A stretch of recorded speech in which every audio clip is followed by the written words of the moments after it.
Salve, salve, meu aluno, salve, minha aluna, professor Leone Maltz, em mais uma aula do Estatuto da Criança e do Adolescente, e agora para falar da política de atendimento e também dessas entidades que fazem esses atendimentos, que são as mais diversas, desde a Fundação Casa, que é a que você mais conhece, até os orfanatos, estabelecimentos de saúde e também aqueles que têm a função específica de ressocializar esses indivíduos.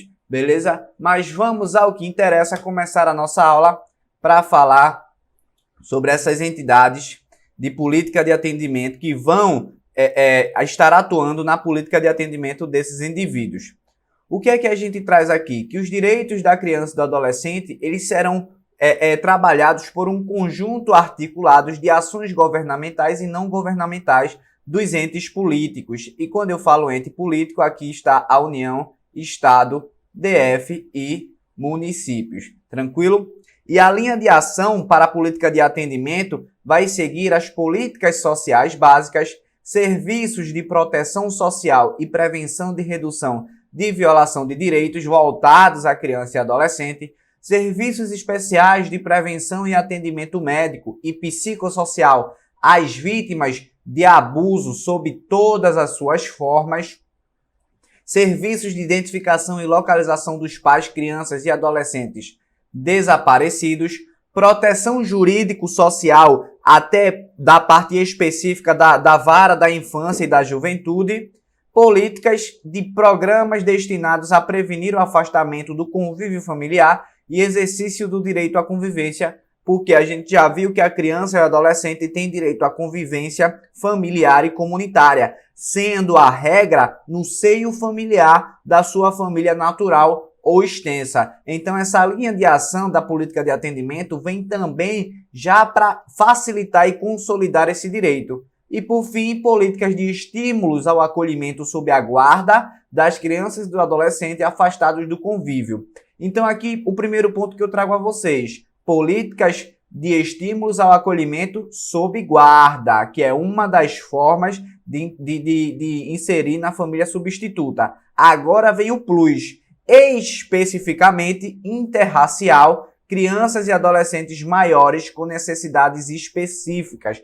Por quê? São pessoas em desenvolvimento que, querendo ou não, estão um pouco mais afastadas no sentido de serem adotadas, de terem os seus direitos garantidos, até porque a gente está diante de uma sociedade preconceituosa, e aí o ECA, além de proteger a criança e o adolescente, também vem tratar com mais força em relação dessa parte interracial e as crianças e adolescentes maiores com necessidades específicas. Então, há diretrizes a serem seguidas nessa política de ação, nessa política de atendimento. E essas diretrizes para ações da política de atendimento, ela terá como um princípio a municipalização do atendimento, ou seja, os municípios eles terão grande força ali nessa parte de atender a criança e o adolescente, a criação de conselhos municipais, estaduais e nacional dos direitos da criança e do adolescente, e você vai ver que esse conselho municipal ele é diferente lá do conselho tutelar. Mais para frente a gente vai tratar sobre esse assunto. Órgãos deliberativos e controladores de ações, das ações em todos os níveis, assegurada a participação popular paritária por meio de organizações representativas, segundo leis federal, estaduais e municipais. Então, nesse contexto aqui de criação de conselhos estaduais, municipais e nacionais dos direitos da criança e do adolescente, também de órgãos deliberativos e controladores das ações. Por quê? Porque tem que também controlar essas ações para poder saber como é que elas estão, até para haver uma transparência, e vai ser assegurada a participação popular, porque a sociedade também tem o dever de participar nessas ações voltadas aos direitos das crianças e dos adolescentes. Beleza? E a criação e manutenção de programas específicos, observada a descentralização político-administrativa. E aí a gente já faz uma conexão com a aula de direito administrativo. Você que sabe que é descentralização política administrativa, beleza? Lá, quando a gente vai para o âmbito da administração direta e depois para o âmbito da administração indireta, então todos os órgãos e todos os entes, seja político ou ente administrativo, vai trabalhar aí nesses programas específicos. A manutenção de fundos nacional, estaduais e municipais vinculados aos respectivos conselhos dos direitos da criança e do adolescente. Então, esse Fundo Nacional Estadual e Municipal estarão vinculados a esse conselho aqui, que a gente falou logo acima. E a integração operacional de órgãos do Judiciário, Ministério Público, Defensoria, Segurança Pública e Assistência Social, preferencialmente em um mesmo local, para efeito de agilização do atendimento inicial ao adolescente, a quem se atribua a autoria de ato infracional. Então vem aqui comigo. Quando ele fala dessa parte da integração dos órgãos de justiça, do Ministério Público e da Segurança Pública, aí a gente já vai para aquele setor da parte do ato infracional, quando o indivíduo ele está em desconformidade com a lei. O que é que acontece? Você já conhece as GPCAs, as DPCAs, que são as delegacias específicas em relação à criança e do adolescente. Você também já conhece a vara da infância e da juventude, mas a Defensoria Pública e o Ministério Público estará lá firme e atuante também para fazer um trabalho integrado para que os direitos desses indivíduos não sejam feridos e nem mesmo ameaçados. Beleza? Então essa parte aqui ela realmente deve ser feita com a leitura do texto de lei e eu aconselho você, quando for estudar, fazer essa leitura e logo próximo à prova, ali na semana, você também fazer uma leitura para essa informação ficar na sua memória de curto prazo, beleza? Então vamos dar continuidade. A integração operacional de órgãos do Judiciário, Ministério Público, Defensoria e Conselho Tutelar, encarregados da execução das políticas sociais básicas e de assistência social, para efeito de agilização do atendimento de crianças e de adolescentes inseridos em programas de acolhimento familiar ou institucional.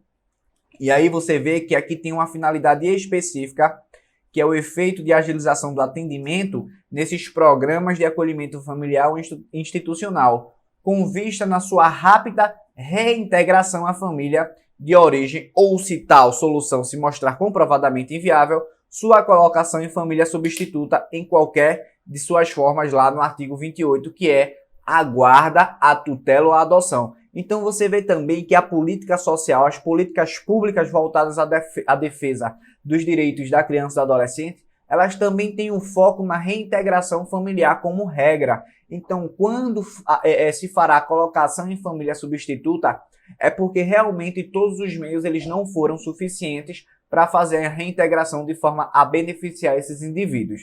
Então, vocês sempre vão levar como regra a reintegração, a manutenção no seio familiar e a colocação na família substituta como uma situação excepcional. Tranquilo? Dando continuidade, mobilização da opinião pública para a indispensável participação dos diversos segmentos da sociedade, especialização e formação continuada dos profissionais que trabalham nas diferentes áreas de atenção à primeira infância. A primeira infância, a gente já falou nas aulas anteriores, as crianças que vão até ali 5 anos de idade. Por quê? Porque nessa fase é o momento em que elas absorvem muitas informações e que também é importante para o seu desenvolvimento pleno, incluindo os conhecimentos sobre direitos da criança e sobre o desenvolvimento infantil. Formação profissional com a abrangência dos diversos direitos da criança e do adolescente, que favoreça a intersetorialidade no atendimento da criança e do adolescente e seu desenvolvimento integral. Então essa formação profissional vem lá do dever do poder público para formar os profissionais especificamente nessas áreas voltadas à primeira infância e também as crianças e adolescentes que têm alguma deficiência. Realização e divulgação de pesquisas sobre o desenvolvimento infantil e sobre a prevenção da violência em relação a esses indivíduos. Então, como a gente falou dos membros de Conselho Nacional, Estadual e Municipal, o que é que eu venho trazer aqui para você? a diferença entre os conselhos nacionais, estadual e municipal e o conselho tutelar, para que a gente não faça essa confusão quando estiver estudando. Porque o conselho tutelar, ele é municipal, mas ele é diferente desse conselho aqui dos direitos da criança e do adolescente. É claro que em uma articulação político-social, o conselho tutelar ele estará de frente ali, trabalhando e defendendo os direitos da criança e do adolescente. Mas é importante que nesse momento aqui a gente faça essa diferença para que a gente não caia em pegadinhas de prova. Então existem os conselhos nacional, estadual e municipal dos direitos da criança e do adolescente e existem os conselhos tutelares, que é municipal. Agora, o que é que a lei traz para esse conselho aqui? Que é de interesse público relevante e não remunerado. Já o conselho tutelar, ele traz que os membros desse órgão, ele vai ser remunerado, tem um período de mandato, só que a essência é de fato interesse público relevante. Por quê? Porque vai tratar sobre os direitos da criança e do adolescente. Mas a lei não vem trazendo aqui esse texto para o conselho tutelar. Então, quando se a prova perguntar que o conselho tutelar é de interesse público relevante, não remunerado, você vai marcar que é errado, porque os membros do conselho tutelar, eles são remunerados sim, tranquilo? Então faça essa diferenciação principalmente em relação à remuneração. Por quê? Esse conselho nacional, estadual e municipal não é remunerado, mas os membros do conselho tutelar são remunerados sim.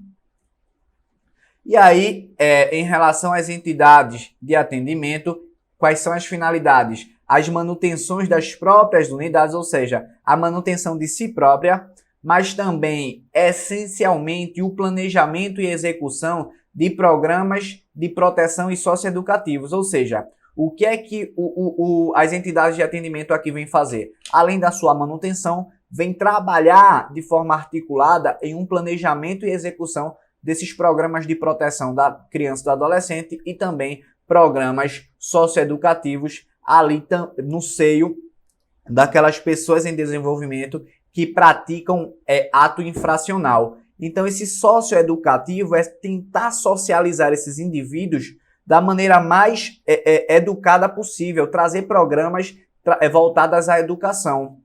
E quais são as diretrizes? Quais são essas entidades de atendimento? São as mais diversas possíveis e agora a gente vai elencar aqui a orientação e apoio sociofamiliar, apoio socioeducativo em meio aberto, colocação familiar, e veja, essa colocação familiar está genérica, acolhimento institucional, o que é que a gente pode pensar aqui nos orfanatos, beleza? Prestação de serviços à comunidade, com aquele caráter educativo e não de trabalho, de algo forçado.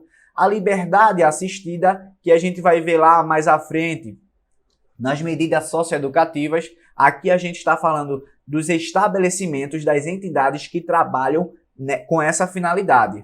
Semi-liberdade e internação, a exemplo da Fundação Casa. Beleza? Então, nesses termos, são as mais diversas entidades, como Fundação Casa, que a gente acabou de falar, e os orfanatos. Mas a gente também traz os estabelecimentos de saúde, acolhimento familiar. Então, desse modo, essas entidades governamentais e não governamentais, elas devem proceder à inscrição dos seus programas, especificando os regimes. Quais são os regimes? Que a gente falou lá: liberdade assistida, semi-liberdade, internação. Esses são os regimes. Então, quando essas entidades forem fazer as suas inscrições, elas vão fazer lá no Conselho Municipal. E esse Conselho Municipal vai fazer a comunicação ao Conselho Tutelar e também à autoridade judiciária. Agora, não é somente fazer a comunicação da inscrição. Qualquer alteração também será comunicada a esses órgãos aqui que a gente está tratando. Beleza?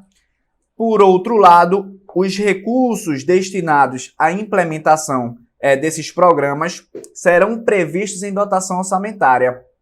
Então, todos esses programas que a gente falou aqui, eles devem estar previstos em uma dotação orçamentária E aí, tanto na área da educação, da saúde e da assistência social. E além de tudo isso, uma prioridade absoluta também na implementação e manutenção dessas políticas públicas. Tudo isso baseado no princípio da prioridade absoluta que a gente vê lá na Constituição Federal. E essa prioridade absoluta é justamente nesse ponto de destinar recursos específicos na dotação orçamentária, na área da educação, na área da saúde, entre outras áreas, para de forma articulada contribuir nesses programas dessas políticas de atendimento à criança e ao adolescente. E também na hora de propor, implementar e fazer essa manutenção das políticas públicas sociais.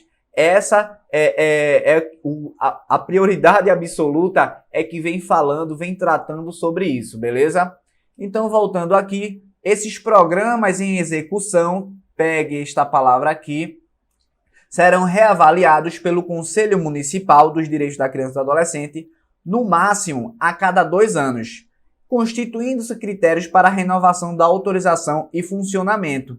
E aí, quando a gente fala desses critérios, a gente vai tratar um pouco mais lá na frente, mas é importante que você saiba que as entidades não governamentais só funcionarão após registro no Conselho Municipal dos Direitos da Criança e do Adolescente. Então, há algo específico aqui para as entidades não governamentais. Veja que a lei não fala das governamentais. Então, nesse contexto, as não governamentais só vão funcionar após o registro no Conselho Municipal e dos Direitos da Criança e do Adolescente.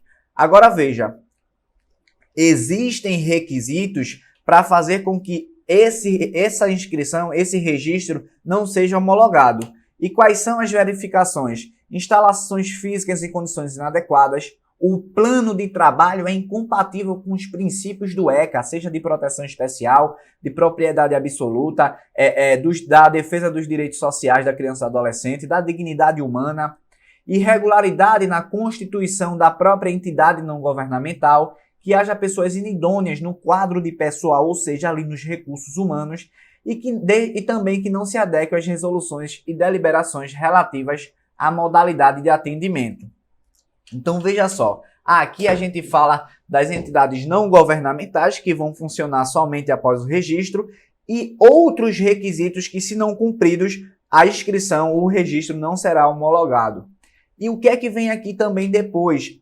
O Estatuto da Criança e do Adolescente, ele vem tratar justamente sobre esse ponto em relação à validade máxima desse registro, que é de 4 anos, mas que também pode ser prorrogado de acordo com as condições que for avaliada nesse contexto aqui. E como a gente falou da reavaliação também, são esses requisitos também que a gente que o poder público ele vai avaliar, ele vai verificar na hora de fazer essa reavaliação para renovação. E aí o que é que a gente traz? Especificamente agora, a gente falou sobre políticas de atendimento, sobre disposições gerais. Só que agora a gente vai adentrar um pouco em algumas entidades mais específicas, em entidades que trabalham nesse sentido aí de semi-liberdade, de acolhimento familiar, institucional e também de internação. O que é que a gente vai falar agora é sobre a entidade de programas de acolhimento. E a lei não faz nesse momento se ele vai tratar de uma forma ou de outra. Ele traz aqui o que é que essa entidade de acolhimento vai seguir em relação aos princípios. Preservação dos vínculos familiares e promoção da reintegração. A gente sempre vem batendo nesse ponto. Integração em família substituta. Repare, quando esgotados os recursos de manutenção na família natural ou extensa.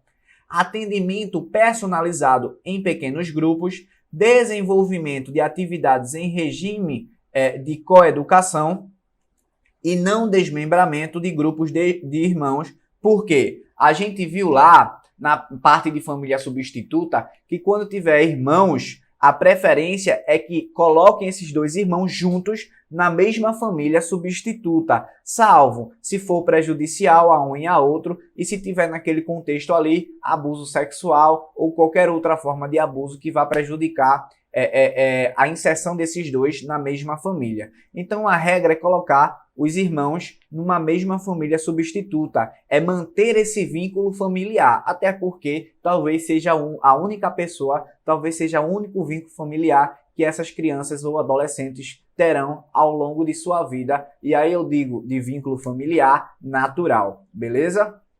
Dando continuidade, aí a gente já vai passar para outros princípios, que é evitar, sempre que possível, a transferência para outras entidades de crianças e adolescentes abrigados. Ou seja, aqui não é ficar o tempo todo transferindo a criança para um ou para outro programa.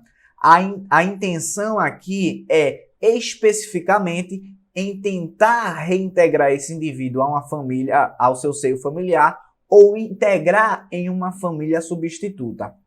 Participação na vida da comunidade local, preparação gradativa para o desligamento e participação de pessoas da comunidade no processo educativo. Uma atenção especial aqui, porque você também viu comigo que na adoção tem aquela preparação gradativa da criança em relação à sua nova família e também do adolescente, para que não tenha um impacto que vá prejudicar o desenvolvimento dessas pessoas.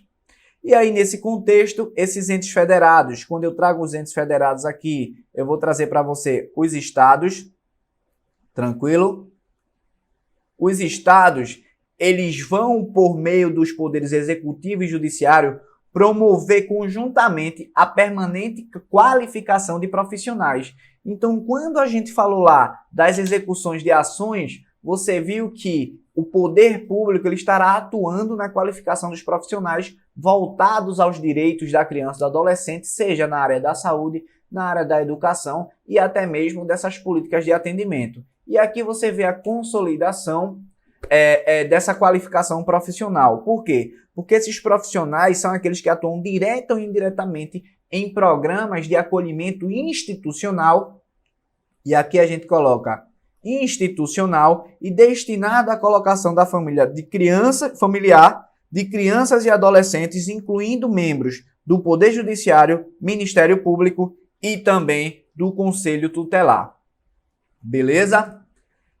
E dando prosseguimento à nossa aula, a gente vai falar aqui dos recursos públicos, porque em relação à destinação de recursos públicos a entidades que desenvolvam programas de acolhimento familiar ou institucional, é preciso que essas entidades e que essa destinação respeitem aos princípios e exigências da finalidade do ECA. E como finalidade, a gente também traz lá o artigo 6º que fala que a finalidade da aplicação da lei do Estatuto da Criança e do Adolescente é o que melhor beneficiar a criança ou adolescente. Além de tudo isso, o descumprimento das disposições desse estatuto pelo dirigente de entidade que desenvolve esses programas de acolhimento familiar ou institucional é causa de destituição. Então vem aqui comigo.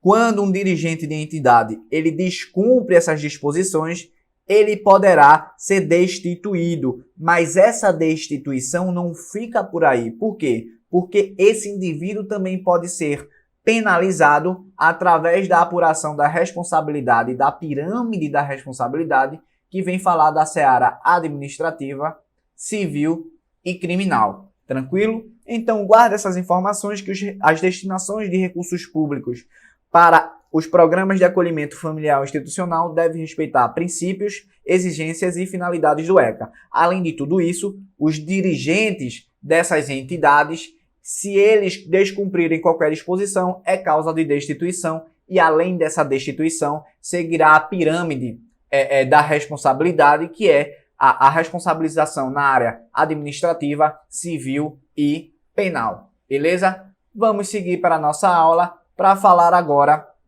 da atenção especial em relação ao acolhimento institucional. Por quê? Porque essa especial atenção ela vai voltar para educadores de referência estáveis e qualitativamente significativos. Além de tudo isso, às rotinas específicas e ao atendimento das necessidades básicas, afeto como prioritária. Então, é importante que a gente coloque aqui em relação a essa atenção especial, porque ela vai ser voltada às crianças de 0 a 3 anos, em acolhimento institucional. Então, tudo que a gente viu aqui voltado para essa área de atuação de educadores, de rotinas específicas e das necessidades básicas, essa atenção especial ela é associada às crianças de 0 a 3 anos que estão em acolhimento institucional. Beleza? E o que é que vai acontecer? Em caráter excepcional, por quê? Porque a gente viu nas aulas passadas que deve-se ter um registro e também uma ficha para poder colocar a criança ou adolescente em um programa de acolhimento institucional. Mas olha o que a lei vem dizer também. Em caráter excepcional e de urgência, é possível que essas entidades acolham crianças e adolescentes sem prévia determinação da autoridade competente, mas deverá comunicar em até 24 horas ao juiz da infância e da juventude. Primeiro ponto, é um caráter excepcional e de urgência. Qual é o programa, qual é a entidade de acolhimento institucional e sem prévia determinação da autoridade competente, mas a comunicação deve ser feita em até 24 horas e não é qualquer juiz, é ao juiz da infância e da juventude. Então, dessa comunicação aqui, é importante que seja ouvido o Ministério Público e, se necessário, com apoio do Conselho Tutelar. Então, vamos colocar aqui.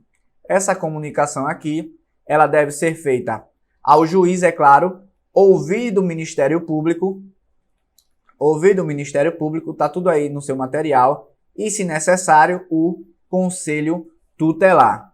Beleza? Guardem essas informações, porque essas medidas elas são necessárias para promover a imediata reintegração dessa criança e do adolescente ao seio familiar ou, se possível, como último caso, a família substituta. E quais são as obrigações em relação aos programas de internação? Essas entidades de internação elas são entidades mais delicadas. Por quê? Porque trabalham com a internação do indivíduo e que, consequentemente, há uma restrição de liberdade desse adolescente. Então, nesse contexto, essas entidades elas vão ter uma série de obrigações que a gente vai ver agora. Vai observar os direitos e garantias de que são titulares os adolescentes, porque quando a gente fala de internação, a gente tende a remeter ao adolescente.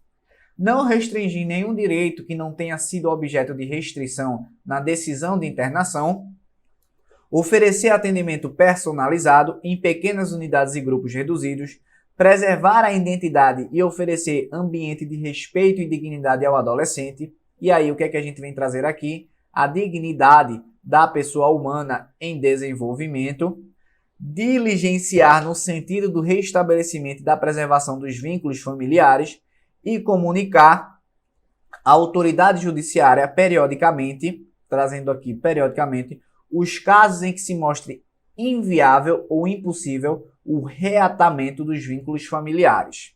Além de tudo isso, deve oferecer instalações físicas em condições adequadas de habitabilidade, higiene, salubridade e segurança e objetos necessários à higienização pessoal. Oferecer vestuário e alimentação suficientes e adequada à faixa etária dos adolescentes atendidos. Oferecer cuidados médicos, psicológicos, odontológicos e farmacêuticos. Propiciar escolarização e profissionalização. Propiciar também atividades culturais, esportivas e de lazer. E assistência religiosa àqueles que desejarem, de acordo com as suas crenças, porque os indivíduos, esses adolescentes, eles têm direito a manifestar as suas crenças e também proceder a estudo social e pessoal de cada caso, porque cada mundo é um mundo, cada cabeça é um mundo. O ditado já fala por si só quando a gente vem tratar do direito da criança e do adolescente. Reavaliar também, periodicamente, cada caso com intervalo máximo de 6 meses. dando ciência dos resultados à autoridade competente. Você não vai confundir aqui com aquele prazo lá dos 3 meses em acolhimento institucional ou familiar. A gente está falando aqui de programas de internação e essa reavaliação periódica é com intervalo de no máximo 6 meses, dando ciência dos resultados à autoridade competente.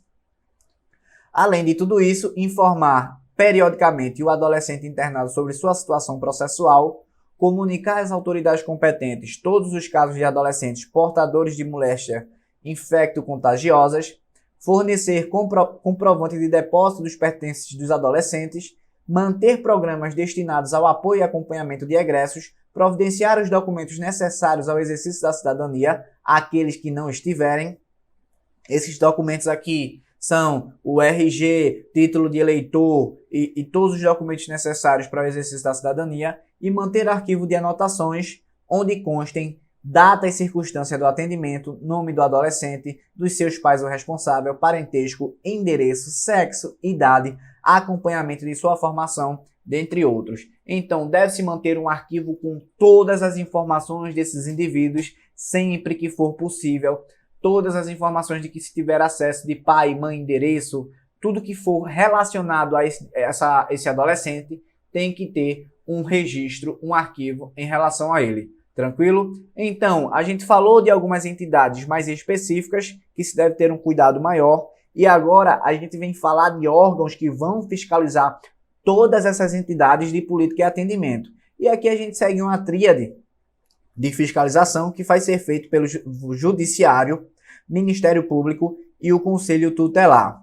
Eles vão fiscalizar tanto os órgãos não governamentais como os governamentais. E aí, os planos de aplicações e prestação de contas serão apresentados ao Estado ou ao município conforme a origem de dotações orçamentárias. Então, o que é que a gente faz aqui? Essa prestação e aplicação de recursos, ela vai se dar ao Estado, se esses recursos estiverem em dotação orçamentária do Estado, ou ao município, se essas dotações orçamentárias estiver no município. E havendo irregularidades por parte dessas entidades, a partir da fiscalização do Judiciário, do Ministério Público e do Conselho Tutelar, haverá penalidades. E quais são? São diferentes em relação aos órgãos governamentais e em relação aos não governamentais. A advertência terá para os dois. Agora, para os governamentais, afastamento provisório de seus dirigentes, afastamento definitivo de seus dirigentes e fechamento de unidade ou interdição do programa. Isso para os órgãos governamentais. Quando a gente vai para o outro lado falar dos órgãos não governamentais, a gente fala em suspensão total ou parcial de repasse de verbas públicas, porque quando a gente fala aqui é afastamento dos dirigentes dos órgãos governamentais, seja provisório ou definitivo. Mas para o governamental, não governamental, a gente fala de suspensão total ou parcial de verbas.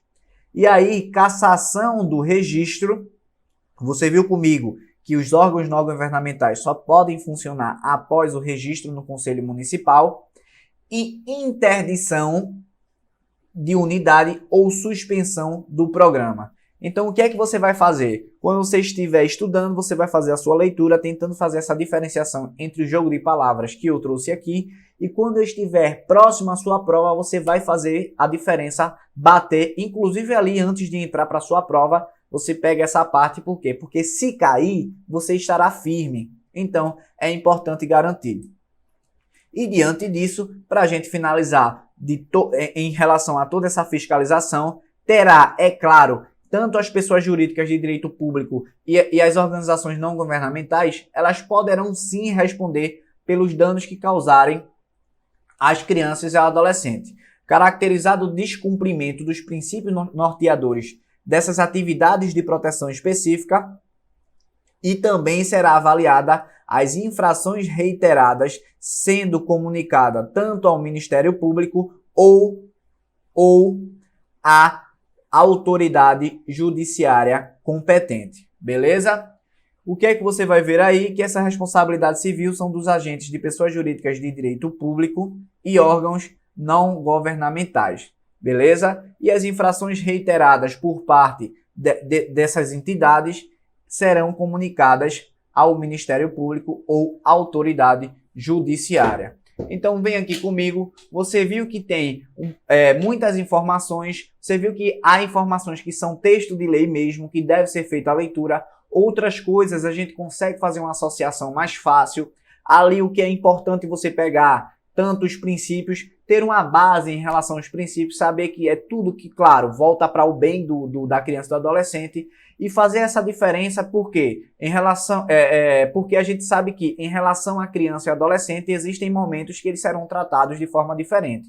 Você viu comigo que nos programas de internação eles são aplicados ao adolescente. Então, você já vai fazer essa associação de programas de internação de adolescente. E aí pegar os órgãos fiscalizadores e quais são as penalidades, tranquilo? Então bata aí devagar, vá fazendo os seus resumos para você também pegar uma lógica desse assunto e deslanchar para sua prova rumo à aprovação. Vamos que vamos e até a próxima.